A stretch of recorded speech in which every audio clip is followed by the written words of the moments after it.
नमस्कार विद्यार्थी मित्रांनो, मी पूजा पासले अभ्यास मित्र परिवारामध्ये आपल्या सर्वांचं खूप खूप स्वागत आहे। आपण मॅथ्स आणि रिझनिंगची नवीन सिरीज घेऊन आलेलो आहोत। आतापर्यंत बघा आपले 11 लेक्चर झालेले आहेत आणि आजचं आपलं 12वं लेक्चर असणार आहे। याच्यामध्ये आपण विविध एक्झाम मध्ये विचारलेले क्वेश्चन डिटेल मध्ये डिस्कस करून घेत आहोत। याच्यामध्ये आपण शॉर्ट ट्रिक आणि कन्सेप्ट वरती जास्त भर देणार आहोत। तर तुम्ही 9:30 ते 10:30 या वेळेमध्ये ही सिरीज फॉलो करत चला। आजचं आपलं 12वं लेक्चर असणार आहे। आपण आजच्या लेक्चरला सुरुवात करूयात। ओके, बघा आपल्या समोर हा पहिला क्वेश्चन आहे। बघा काय म्हटलेलं आहे या क्वेश्चन मध्ये, पेल आणि त्याचा त्यांनी काय दिलंय, एक सांकेतिक भाषा म्हणा की त्याच्यामध्ये दिलेलं आहे लिप असं दिलेलं आहे आणि पॉज साठी काय असं त्यांनी विचारलेलं आहे। तर हा क्वेश्चन RRB 2002 मध्ये विचारलेला आहे। ठीक आहे, तर हा क्वेश्चन कसा सॉल्व्ह करायचा बघा, पेल दिलेला आहे त्यांनी। ठीक आहे, बघा इथे त्यांनी पेल असं दिलेलं आहे आणि त्याच्यासाठी काय म्हटलेलं आहे त्यांनी, तर लिप असं दिलेलं आहे। तर ठीक आहे, पेल साठी लिप हे कसं आलं हे आपल्याला आधी काय करायला लागेल, शोधून काढावं लागणार आहे। तर बघा याच्यामध्ये काय केलेलं आहे की पी पहिल्यांदा होता ते लास्टला घेतलंय त्यांनी, त्यानंतर ए 2 नंबरला होता ते 3 नंबरला घेतलेला आहे, ए 3 नंबर एल 3 नंबरला आहे ते 1 नंबरला घेतलेला आहे आणि ई आहे ते लास्टचं 2nd नंबरला घेतलेला आहे। म्हणजे थोडक्यात त्यांनी काय केलेलं आहे, तर एका पॅटर्न नुसार पोझिशन चेंज केलेल्या आहेत। ठीक आहे, आपल्याला तोच पॅटर्न फॉलो करून काय करायचं आहे, जे प्रश्नामध्ये विचारलेलं आहे त्याचं उत्तर काढायचं आहे। बघा त्यांनी प्रश्नामध्ये पॉज साठी काय असं विचारलेलं आहे। मग आता जर इथं तुम्ही ऑप्शन मध्ये बघितलं तर तेच अक्षर आहेत, फक्त वेगवेगळ्या टाइपने दिलेले आहेत त्यांनी आदला बदल करून। पण आपल्याला तसं नाही करायचं, आपल्याला काय करायचं आहे, तर पॅटर्न फॉलो करून उत्तर आणायचं आहे। बघा इथे 1 नंबरचं जे अक्षर होतं ते कुठे गेलेलं आहे, लास्टला गेलेलं आहे। म्हणजे 1 नंबरचं बी कुठे जाईल, हे लास्टला जाणार आहे। 2 नंबरचं ए 3 नंबरला गेलं म्हणजे 2 नंबरचं ओ कुठे जाणार आहे, तर ते 3 नंबरला जाणार आहे। आणि 3 नंबरचं यल आहे ते 1 नंबरला आलं म्हणजे आपल्या इकडे 3 नंबरला काय आहे, यस आहे आणि ते कुठे येईल, तर ते 1 नंबरला येणार आहे। आणि आता राहिलं काय बघा, एच राहत आहे आणि वरती ई लास्टला होतं ते 2 नंबरला आले आणि ते लास्टला काय आहे, यच आहे, ते काय होईल, तर ते 2 नंबरला येईल। म्हणजे आपल्याकडे काय येत आहे, पॉज साठी शॉप हा शब्द येत आहे। तर आपल्या ऑप्शन मध्ये कुठे आहे, ऑप्शन क्रमांक 3 हे आपलं उत्तर असणार आहे। चला सोपं होतं, आपण नेक्स्ट क्वेश्चन कडे जाऊयात। प्रश्नार्थक चिन्हाच्या जागी अचूक अक्षर आणि अंक लिहा असं म्हटलेलं आहे त्यांनी। हा अक्षर मालिका अंक मालिका टाइप क्वेश्चन आहे। तर याच्यामध्ये काय दिलेलं आहे त्यांनी, आपल्याला काय करायचं आहे, तर पॅटर्न शोधून काढायचा आहे, कशा पॅटर्न नुसार ती संख्या पुढे येईल। तर त्यांनी प्रश्नचिन्हाच्या जागी काय विचारलेलं आहे, त्यांनी दिलेलं काय आहे बघा, 1/a परत c/3 5/e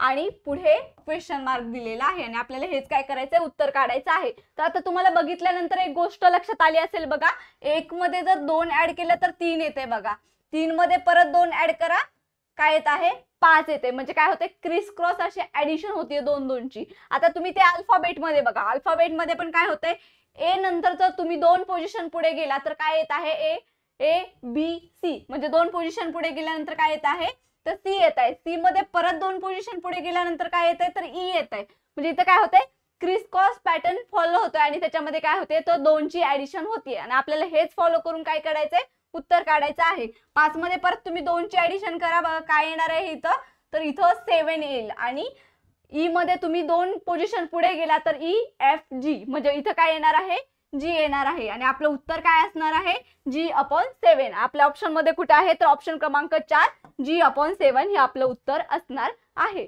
ठीक आहे, सोपं होतं, आपण नेक्स्ट क्वेश्चन कडे जाऊयात। बघा डायग्रामचा क्वेश्चन आहे, आपण प्रत्येक लेक्चर मध्ये एक एक डायग्रामचे क्वेश्चन काय करत आहे, तर कव्हर करत आहोत। बघा एमपीएससी एम्प्लॉयमेंट ऑफिसर 2012चा क्वेश्चन आहे, त्यांनी विचारलेला आहे, दिलेल्या आकृतीत एकूण किती त्रिकोण आहेत असं त्यांनी विचारलेलं आहे। बघा आता तुम्हाला याच्यामध्ये त्रिकोण काउंट करायचे आहेत। तर बघा सोपी पद्धत काय असते काउंट करायची त्रिकोण, तर तुम्ही बघा सरळ नंबरिंग करा, 1 2 3 4 5, हे तुम्हाला बाहेरचे त्रिकोण माहिती आहेत, हे 5 त्रिकोण आहेत। ठीक आहे, परत मग काय, तर याच्या आतमध्ये पण त्रिकोण आहेत बघा, हा एक त्रिकोण, ठीक आहे, 1 परत हा एक झाला 2, ठीक आहे, परत हा 3, असं करत करत हा 4, आणि परत बघा अजून एक इथं त्रिकोण काय राहतोय, तर हा एक त्रिकोण राहतोय 5. म्हणजे त्रिकोणाच्या आतमध्ये पण किती 5 त्रिकोण आहेत. म्हणजे याच्यामध्ये तुम्ही डायरेक्ट काउंट करू शकता. तुम्हाला इथे ट्रिकची गरज नाहीये. जिथे ट्रिकची गरज आहे फक्त तिथेच ट्रिक अप्लाय करायची. इथं तुम्हाला डायरेक्ट काउंट करता येतात. म्हणजे हे बाहेरचे 5 त्रिकोण आणि आतमधले 5 त्रिकोण, असं काय होतंय, तर एकूण किती त्रिकोणांची संख्या आहे, तर 10 त्रिकोण हे आपलं उत्तर असणार आहे.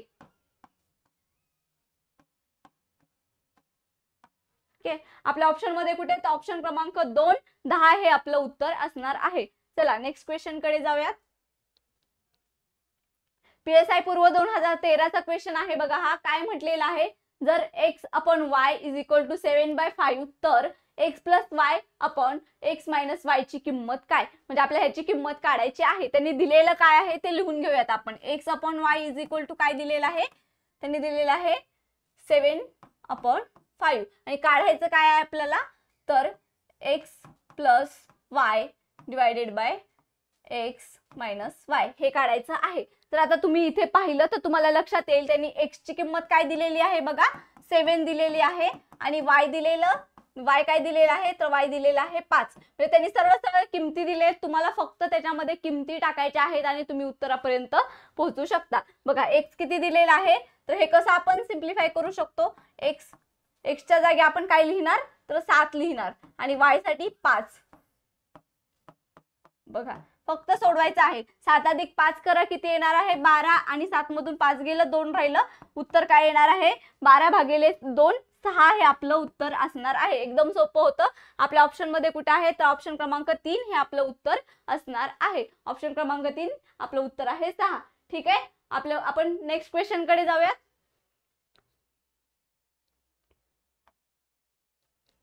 बघा सरळ व्याजाचा हा क्वेश्चन आहे. काय म्हटलेला आहे त्याच्यामध्ये, सुशांतने व्याजाच्या दरा इतक्या वर्षासाठी सरळ व्याजाने 1600 रुपये कर्ज घेतले, तर त्याने कर्ज फेडताना 784 व्याज दिले, तर त्या व्याजाचा दर काय होता असं त्यांनी विचारलेलं आहे. त्यांनी क्वेश्चन मध्ये काय विचारलेलं आहे, व्याजाचा दर विचारलेला आहे. पण बघा त्याच्यामध्ये काय दिलेलं आहे, व्याजाच्या दरा इतकं, म्हणजे जेवढं व्याजाचा दर आहे, व्याजाचा दर आहे तेवढेच काय आहे, तेवढेच वर्ष पण आहेत. म्हणजे जेवढा व्याजाचा दर आहे तेवढ्याच वर्षासाठी त्यांनी काय घेतलेलं आहे, तर कर्ज घेतलेलं आहे. म्हणजे व्याजाचा दर आणि वर्ष हे सेम असणार आहेत. बघा आपण आहे काय करतो की सरळ व्याजासाठी फॉर्म्युला काय आहे आपल्याकडे, सरळ व्याज काढण्यासाठी आपण फॉर्म्युला काय वापरतो, तर PNR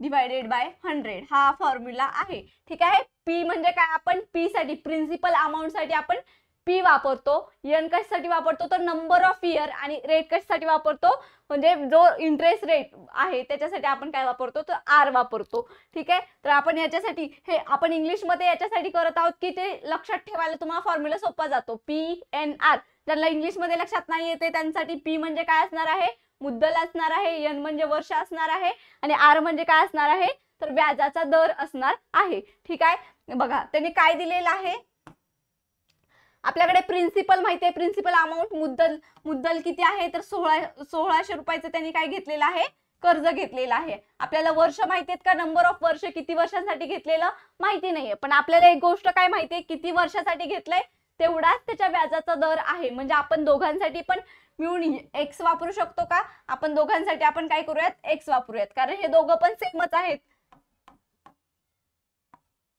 ठीक आहे, आणि खाली काय आहे बघा, तर सरळ व्याज किती व्याज त्यांनी परत केलेलं आहे, तर 784 रुपये हे त्यांनी व्याज परत केलेलं आहे. तर ठीक आहे, आपण हे आता सॉल्व्ह करून घेऊयात.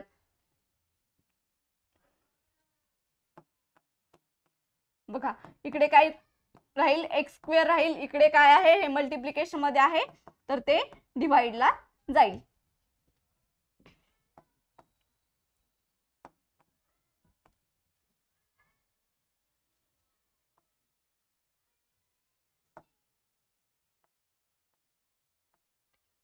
बघा परत काय राहतंय, दोन्ही परत त्याला भाग घाला,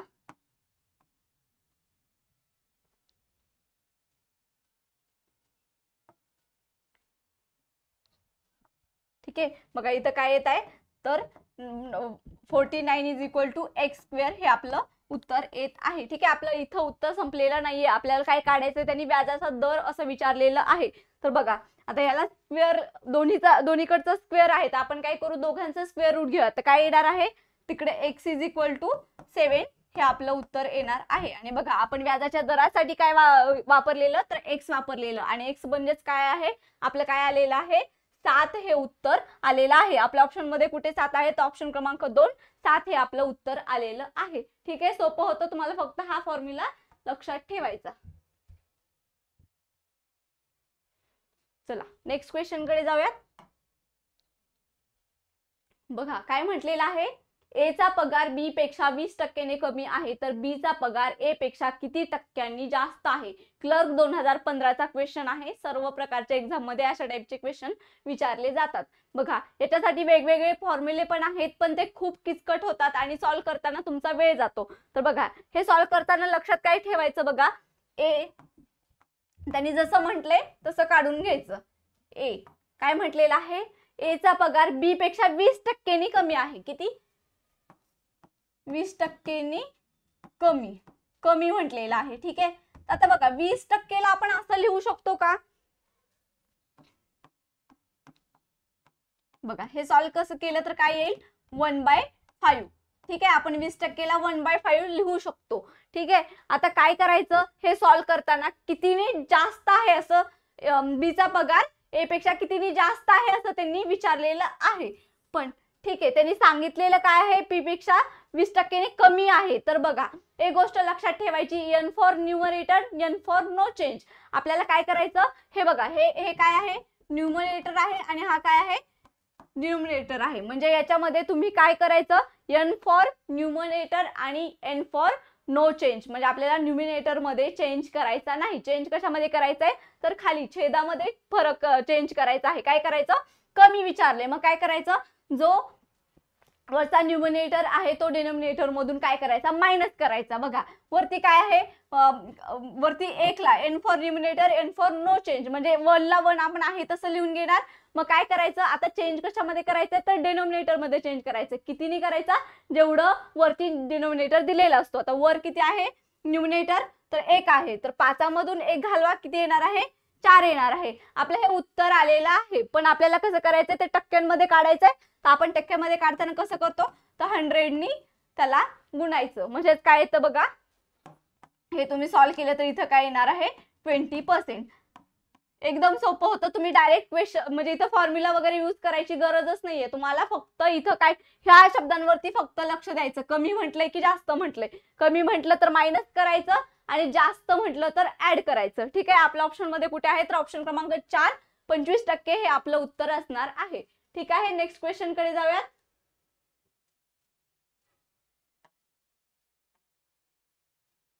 बघा काम आणि वेळेचा हा क्वेश्चन आहे. काय म्हटलेलं आहे त्यांनी, एक काम 10 माणसे दर दिवशी 2 तास याप्रमाणे 5 दिवसात पूर्ण करतात, तर तेच काम 2 माणसे दिवसातून 5 तास करतील तर त्यांना किती दिवस लागतील असं त्यांनी विचारलेलं आहे. गट क पूर्व 2022 चा हा क्वेश्चन आहे. ठीक आहे, आपण याच्या आधी पण अशा टाइपचे क्वेश्चन घेतलेले आहेत. बघा आपण नेहमीप्रमाणे माणसासाठी एम वापरतो, परत तासासाठी काय वापरतो आपण तर एच वापरतो आणि दिवसासाठी डी वापरतो. ठीक आहे, आपला फॉर्म्युला बघा असा असतो.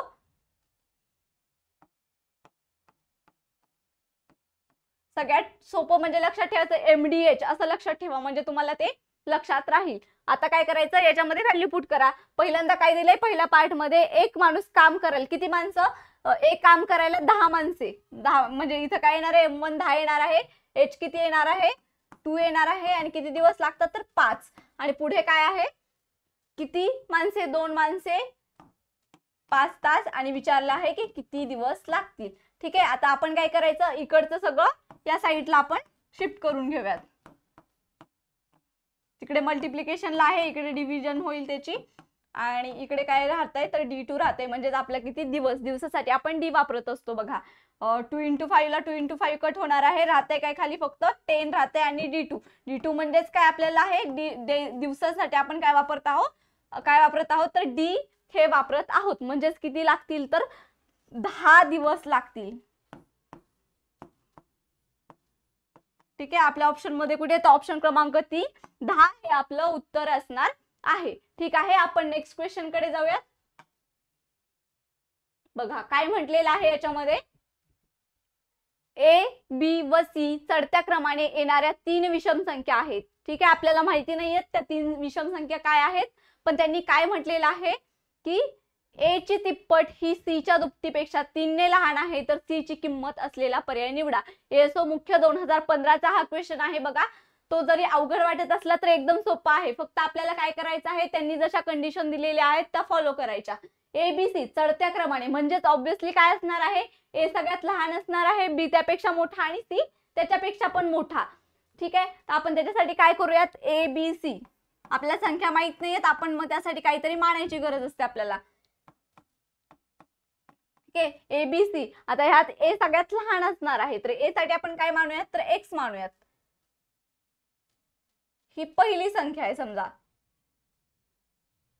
ठीक आहे, आपण बी साठी काय मानूयात, x+2 मानूयात आणि सी साठी काय मानायचं, तर x+4 मानूयात. ठीक आहे, आपण हे असंच का मानलं, कारण त्यांनी म्हटलेलं काय आहे, चढत्या क्रमाने म्हणजे सगळ्यात लहान. बघा x सगळ्यात लहान आहे, त्याच्यापेक्षा मोठा x+2 बी आहे आणि सी x+4 आहे. आपल्याला हे कॅल्क्युलेशन साठी सोपं जावं म्हणून आपण हे असं मानून घेणार आहे. बर ठीक आहे, आता इथपर्यंत ठीक आहे. पुढे काय म्हटलेलं आहे, त्यांनी जसं अट दिलेली आहे, जसं उदाहरणात दिलेलं आहे, आपण तसं लिहून घेऊयात. काय म्हटलेलं आहे, ए ची तिप्पट. ठीक आहे, ए ची तिप्पट काय येईल, 3x येईल. बर, पुढे काय म्हटलेलं आहे, ही सी च्या दुप्पटीपेक्षा सी काय आहे, तर x+4 आहे. सी च्या दुप्पटीपेक्षा काय आहे, 3 ने लहान आहे, तर सी ची किंमत काय, असं त्यांनी सी ची किंमत काढायला विचारलेली आहे. ठीक आहे, आपल्याला असं समीकरण त्यांनी असं विचारलेलं आहे, हे आपल्याकडे समीकरण भेटलेलं आहे, आपल्याला फक्त काय करायचं आहे, ते सॉल्व्ह करून घ्यायचं आहे.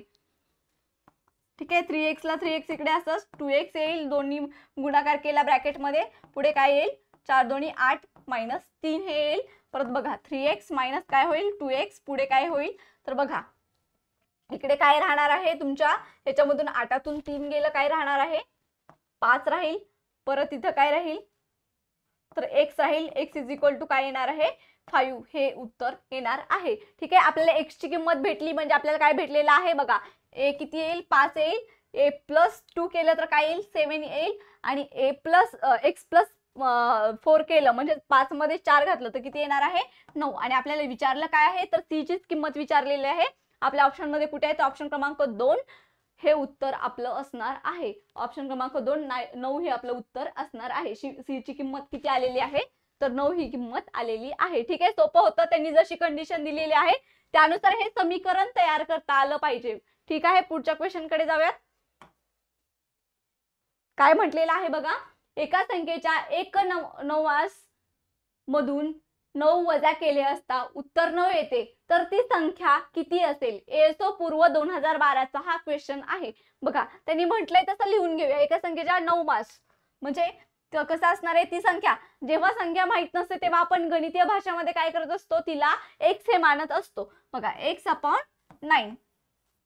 ठीक आहे, एका संख्येच्या 9 मास मधून 9 वजा केलं. बर ठीक आहे, तर उत्तर 9 येतं. ठीक आहे, त्यांनी म्हटल्याप्रमाणे हे आपल्याकडे समीकरण आलेलं आहे.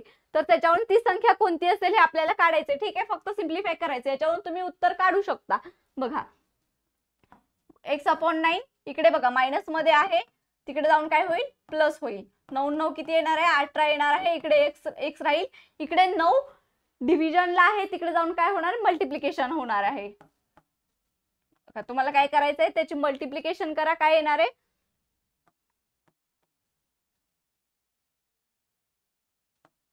ठीक आहे 162. x इज इक्वल टू 162 म्हणजे ती संख्या काय भेटलेली आहे आपल्याला, तर 162 ही ती संख्या भेटलेली आहे. आणि आपलं उत्तर पण तेच असणार आहे. आपल्या ऑप्शन मध्ये कुठे आहे 162, तर ऑप्शन क्रमांक 4 162 हे आपलं उत्तर असणार आहे.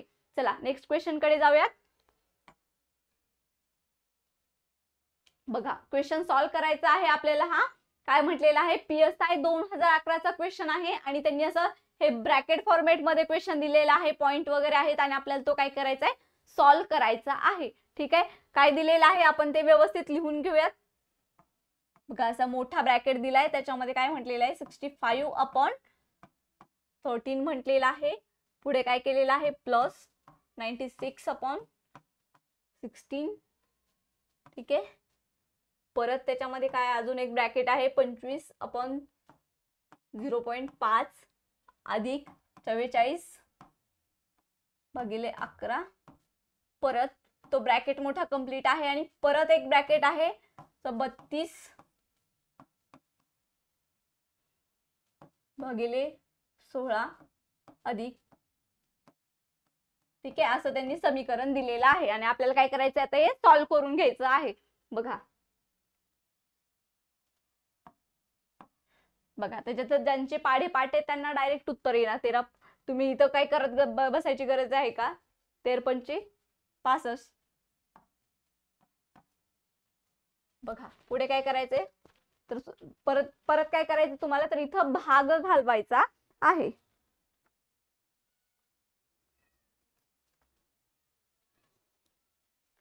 बघा 16 भाग घाला, काय येतंय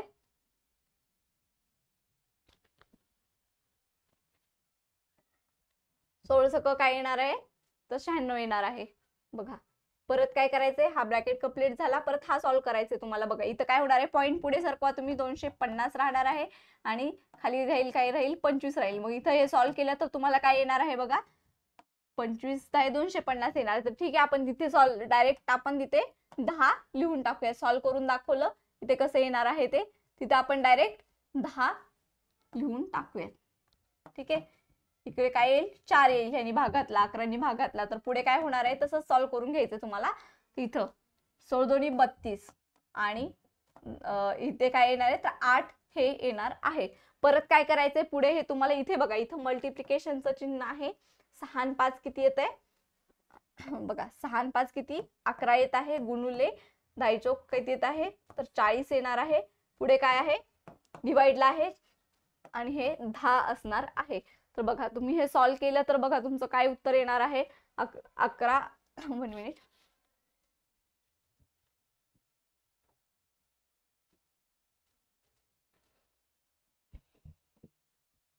ठीक आहे, बघा इथे मल्टिप्लिकेशन नव्हतं करायचं, ऍडिशन करायचं, 14 असणार आहे. आणि पुढे काय येणार आहे बघा, तुम्ही 11 आणि 14ची तुम्ही हे केली बेरीज केली, गुणाकार केला 11 आणि 14चा, तर काय येणार आहे तर 154 येणार आहे. आणि त्याला काय करायचं तुम्हाला 10नी भाग घालायचा आहे. आपल्याला माहिती आहे 10नी भाग घातलं की काय होतं, एका पॉईंटने आपण काय करतो त्याला एका घरानंतर पॉईंट देऊन टाकतो. म्हणजे काय येणार आहे 15.4 हे आपलं उत्तर असणार आहे. आपल्या ऑप्शन मध्ये कुठे आहे तर ऑप्शन क्रमांक 1 15.4 हे आपलं उत्तर असणार आहे. फक्त हे काय करायचं होतं तुम्हाला सॉल्व्ह करायचं होतं. बघा नेक्स्ट क्वेश्चन काय दिलेला आहे 0.777 असं एकदम तो काय होत आहे तर तो रिअकर होत आहे नंबर. हा आवर्ती दशांश अपूर्णांक स्वरूपात लिहा, म्हणजे P/Q असं ह्या फॉर्मॅट मध्ये आपल्याला लिहायचं आहे. बघा जेव्हा आता आपण याला असं लिहू शकतो का, हे काय होते हे रिअकर होते, म्हणजे ही नेहमी संख्या काय होतीये तर रिपीट होतीये. त्याच्यासाठी आपण काय करतो की जी संख्या रिपीट होत असते त्याच्यावरती आपण काय देतो तर त्या संख्येवरती बार देतो. म्हणजे आपल्याला हे काय माहितीये की 7 ही संख्या काय होणार आहे तर रिपीट येणार आहे. त्याच्यासाठी आपण काय लिहितो तर बार लिहितो. बघा आता हे आपल्याला काय P/Q च्या फॉर्मॅट मध्ये लिहायचं असेल तर त्यासाठी काय आहे, जेवढ्या संख्येवरती बार आहे व जी वरती संख्या दिलेली असते ती आहे तशी लिहून घ्यायची. 7 आहे तशी लिहून घेतली आणि जेवढ्या संख्येवरती बार आहे तेवढ्या टाइम काय लिहायचं तर 9 लिहायचं. आता एकच संख्या इथं काय आहे एकावरतीच काय आहे बार आहे, म्हणजे तेवढ्याच टाइम आपण काय लिहिणार इथे 9 लिहिणार. ठीक आहे, आणि आपलं उत्तर काय आहे हेच उत्तर आहे 7/9 हे आपलं उत्तर असणार आहे. तर ऑप्शन क्रमांक 3 7/9 हे आपलं उत्तर आलेलं आहे. बघा इथे जर असं असतं की समजा इथे 7/6 असं असतं आणि 7/6 असं काय होतंय हा नंबर काय होतंय की रिपीट येतोय, तर मग इथे कसं असतं बार तर ह्या दोन संख्येवरती बार असतं. मग त्यासाठी आपण काय केलं असतं बघा, तर इथं आपण 6 आहे तसं लिहिलेलं असतं आणि इथं 2 संख्येवरती जेवढ्या संख्येवरती बार आहे तेवढ्या टाइम आपण काय करतो तर 9 लिहितो. तर त्याचं उत्तर कसं आलं असतं तर असं आलं असतं. ठीक आहे, तर आपलं आपण उत्तर काढलेलं आहे. हे समजण्यासाठी काय केलं एक एक्झाम्पल दिलेलं आहे. नेक्स्ट क्वेश्चन कडे जाऊयात. बघा क्लर्क 2013चा क्वेश्चन आहे. हा पण आपल्याला काय करायचा आहे सॉल्व्ह करायचा आहे. 89 दिलेला आहे, पुढे खाली काय दिलेलं आहे 7.9 प्लस 2.5 अपॉन 0.05 असं त्यांनी दिलेलं आहे आणि आपल्याला काय करायचं हे सॉल्व्ह करायचं आहे.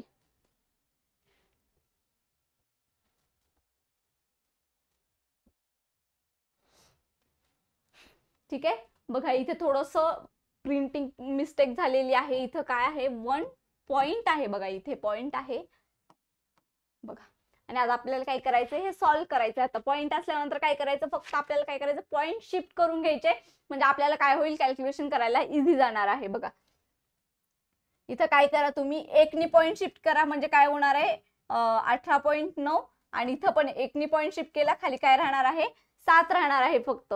आणि इथं काय करा तुम्हाला 5 म्हणजे सिम्प्लिफिकेशन करायला सोडवायला सोपं जावं म्हणून काय करा 2 घरांनी पॉइंट शिफ्ट करा म्हणजे खाली काय राहील 5 राहील. 2 घरांनी पॉइंट शिफ्ट केला म्हणजे पुढे काय करायला लागेल आणखी एक 0 घ्यावा लागणार आहे. हे पॉइंट शिफ्टिंग हे एकदम बेसिक आहे, आपण शाळेमध्ये पण शिकलेलो आहोत. ठीक आहे, आपण आता हे सॉल्व्ह करूयात. बघा 7 2 14 4 राहिलं 7 7 49 म्हणजे 2.7 राहिलेलं आहे इथं.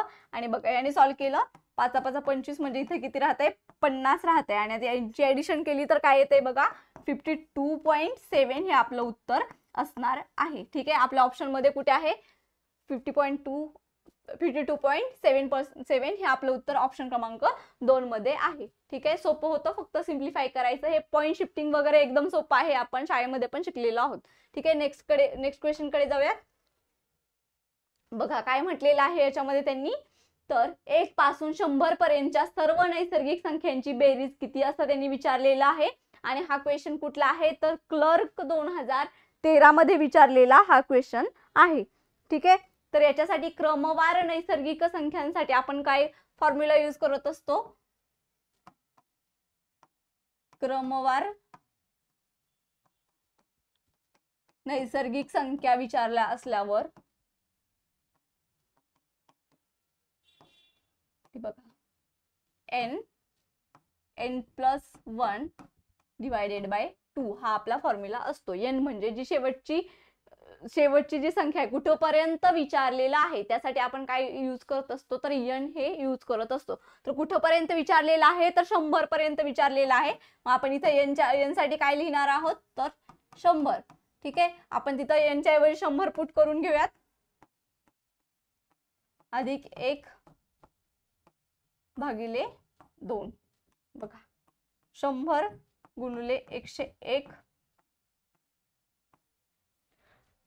भागिले 2 बघा इथे आणि 50 आलं म्हणजे काय राहिलेलं आहे खाली 50 गुणिले 101 ह्याचं तुम्ही मल्टिप्लिकेशन केलं तर बघा काय येणार आहे 5050 हे आपलं उत्तर असणार आहे. आणि आपल्या ऑप्शन मध्ये कुठे आहे तर ऑप्शन क्रमांक 3 5050 हे आपलं उत्तर असणार आहे. ठीक आहे, हे नैसर्गिक संख्या तुम्हाला क्रमवार विचारले असल्यावरती हा फॉर्म्युला लक्षात ठेवायचा n ब्रॅकेट मध्ये n प्लस 1 डिवायडेड बाय 2. ठीक आहे, आपण नेक्स्ट क्वेश्चन कडे जाऊयात. एक मिनिट.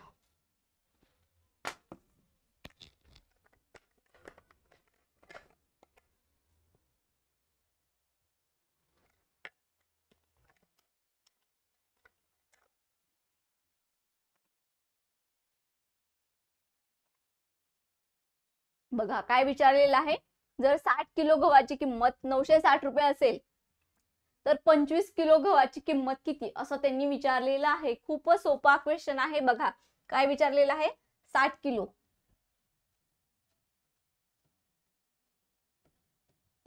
60 किलो गव्हाची किंमत किती दिलेली आहे त्यांनी 960 रुपये.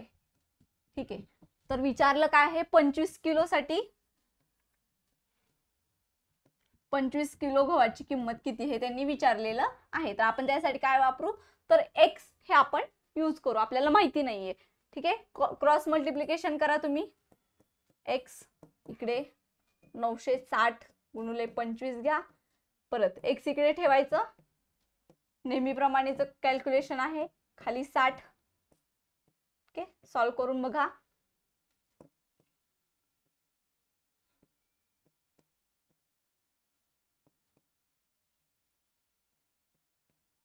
हे बघा काय राहिलेलं आहे, 16 गुणुले 25 हे खाली राहिलेलं आहे. आणि हे कॅल्क्युलेशन केल्यानंतर जे उत्तर येणार आहे तेच आपलं काय असणार आहे, उत्तर असणार आहे.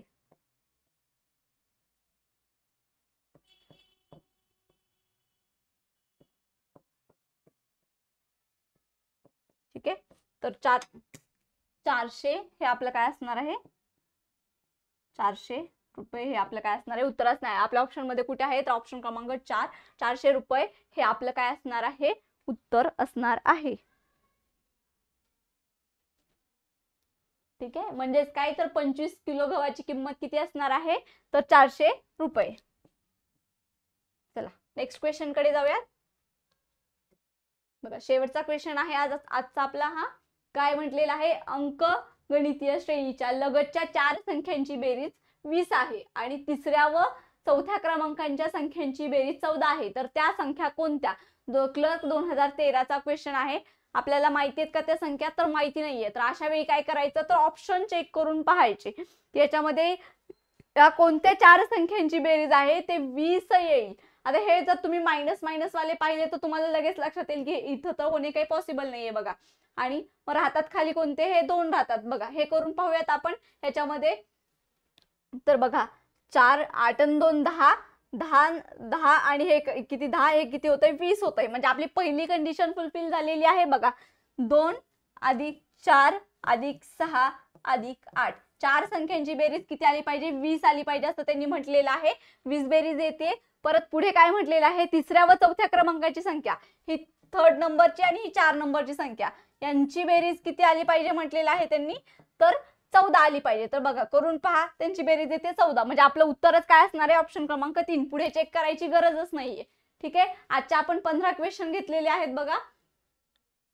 रोज आपण मिक्स टाईपचे अंकगणित आणि बुद्धिमत्ता याचे दोन्ही टाईपचे क्वेश्चन घेत आहोत. विविध एक्झाम मध्ये विचारलेले क्वेश्चन आपण डिटेल मध्ये जास्तीत जास्त प्रॅक्टिस करून घेत आहोत. तर 9:30 ते 10:30 या वेळेमध्ये ही सिरीज तुम्ही फॉलो करत चला. ठीक आहे, धन्यवाद.